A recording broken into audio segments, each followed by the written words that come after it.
good morning. I'm Abe Madcourt coming to you live from Los Angeles at the SBJ Access Sports Facilities, Franchises, and Ticketing Symposium. Yes, that's a mouthful. We're pleased to be with you this morning. We're going to talk a few issues related to ticketing because we're about to go into the main ballroom and have a great session on really the state of the season ticket. Let me introduce our group here who got up very early this morning, much to their chagrin. Some people, it's their one day to sleep in. We got them up early to be with our live All Access. Brian Perez from Access, Gretchen Shear from the Houston Rockets, and we have Ryan Tanke from the Minnesota Timberwolves. Welcome. Thanks for being here. Good morning. Thank you. You are all on a panel coming up in the main ballroom. The session is the future of the season ticket. If you were to impart one point of view that you hope to get across over the next hour in that session, what would it be? And Brian, I'd start with you.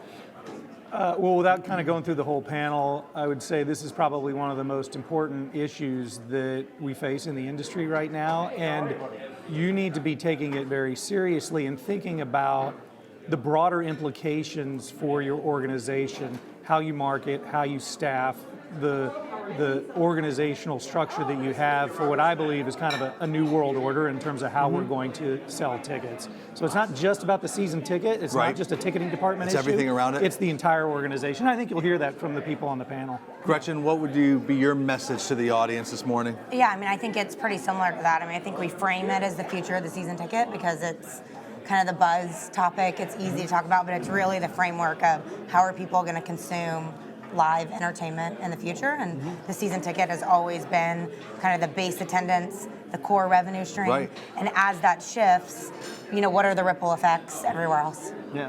Ryan, what would be your point of view today? I just think challenging the status quo of our industry, right? Like, we do things largely because season tickets has been your lifeline and lifeblood in so many ways.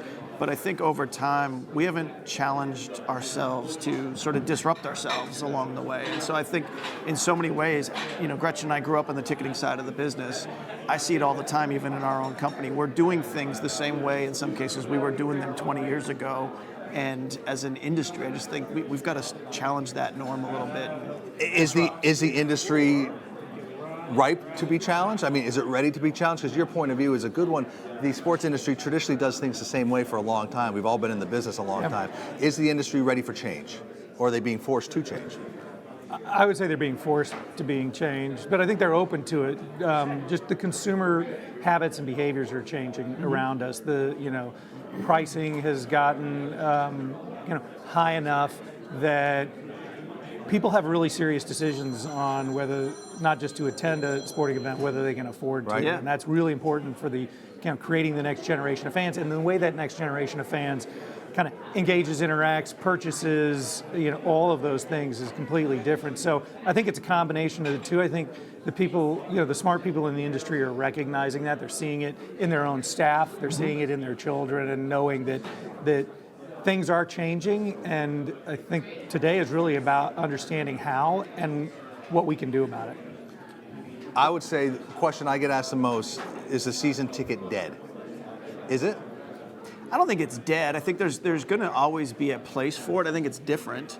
When it comes to, people want the best location. People really do want to have their seat when they go to a game. So, to that degree, I don't know if it'll ever truly die, but it's changing. Nobody goes to 41 games, right? Nobody goes to 82 baseball games or 81 baseball games, right? Big ask. So it is, and I mean, certainly there's some fans that do that, but they're splitting them and sharing them in different ways. And as we get smarter as an organization, as an industry, knowing who those fans are becomes critical.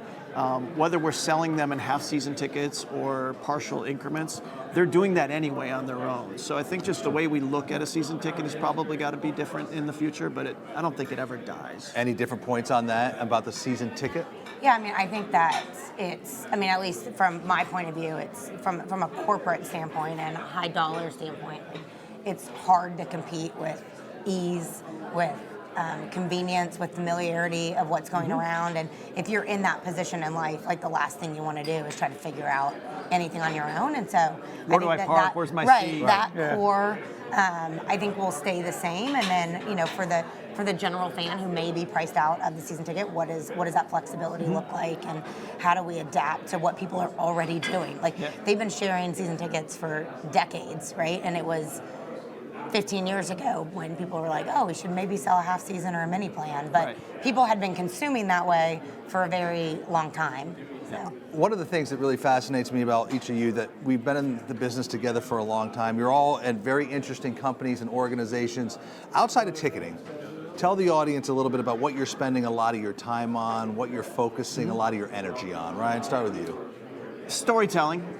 For me, I just think around the T-Wolves? Around the organization. Yep. Look, these properties now are so multi-dimensional. You're a basketball team, you're an esports property, you're a G League team, a minor league team, you've got real estate, you've got technology, you've got all these things that are part of your business today that weren't there 20 years ago.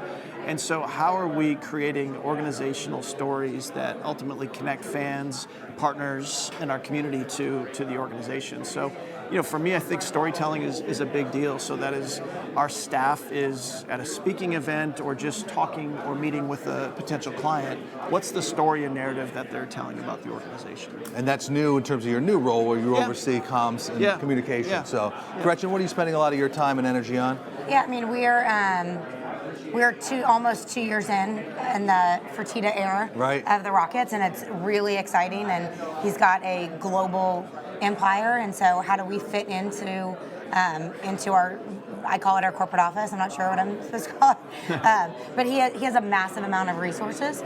He operates hotels and casinos and restaurants, and so as our building, we opened Toyota Center in 2003, and so we've taken on some renovation projects over the last 2 years under his helm, and the lens that we look at it is very different. Like, we're not looking at we're looking at what the Timberwolves did. We went on a tour of their facility to do it, but we're also looking at what do the casinos look like, and what do the hotel bars look like, and what do these common spaces look like. So that's been a really interesting challenge. So like you said, a broader view outside of sports, and seeing interviews with your new boss, Tillman Fertitta, boy, he has an unbelievable energy, doesn't he? He does, he does. It's contagious. I bet it is, I bet it is. Yeah, and he's very competitive, so.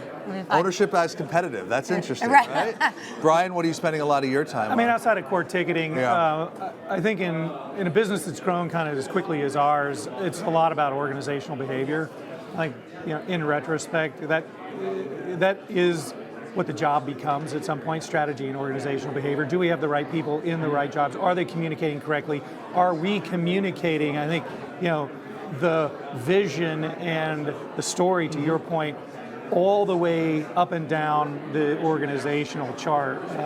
So I think I spend a lot of time, oddly enough, you say the same thing over and over to make sure everybody understands. Is that right? It. So it's repetition, to you, it sounds like they've heard this a million times, but you'd be surprised as the organization gets bigger, how that game of telephone takes place. And then outside of that, really international expansion. We moved into Japan in the last year, and kind of just understanding the nuances of different geographies and different cultures and the way they kind of engage with live events and purchase tickets. And you make a good point. All of your businesses are global. I mean, you talked earlier about this year you'll be playing international games in Tokyo. So all of you have to keep an eye on the global sports business ecosystem. All right, so let's finish off with what I call these fun quick hitters. We're going to be in a ballroom of 300 people. If they were to hear what sports business story you're watching most closely over the next 12 to 16 months, when you look at SBD or SBJ, what's a story you're really following closely and why? Brian, I'll start this one with you.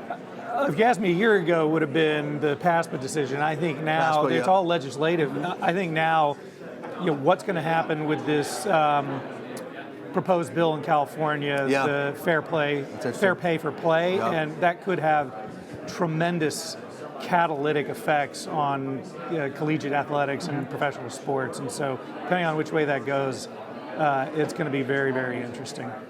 Gretchen?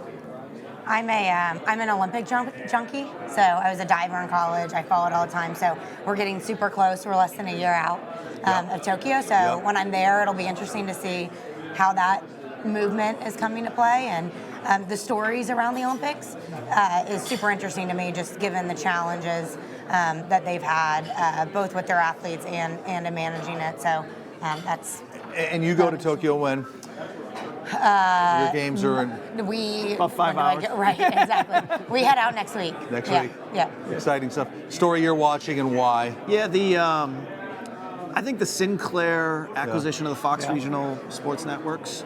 One, we're a Fox Regional Sports Network team, but I just think the infusion of new ideas, innovation, as they come on board and take over these networks, there's no doubt going to be innovation and a lot of things that change with that, and I think it's going to be for the better, and something I'm really excited about working on.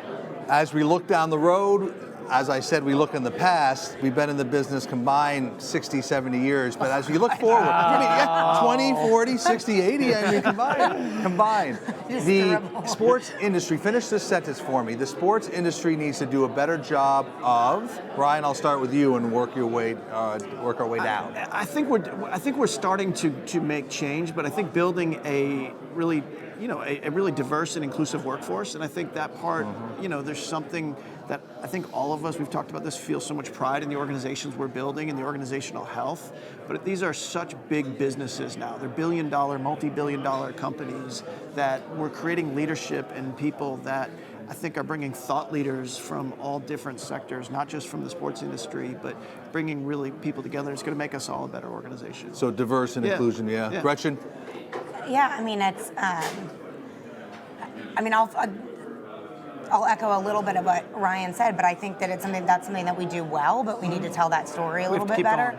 Right. I mean, it's when people ask why I do what I do, I'm like, you can go into an arena on any night, and we have, just know our concert lineup, right? And there's a variety of different people with different tastes, with different backgrounds, with different interests, with different stories, right? And they all come together to watch something, right? A live show, a live concert, a live event, their team to win, right? And it's the one place, I think, in our world right now where people can come together, and I think we need to celebrate that a little bit more. And we don't always get the credit that we deserve for that. That's a great point. Brian, what are you watching?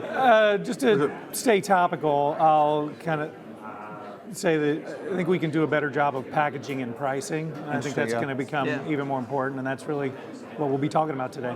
And young people wanting to get in sports all the time. I'm sure your inboxes of emails are always with requests to get together, informational interviews.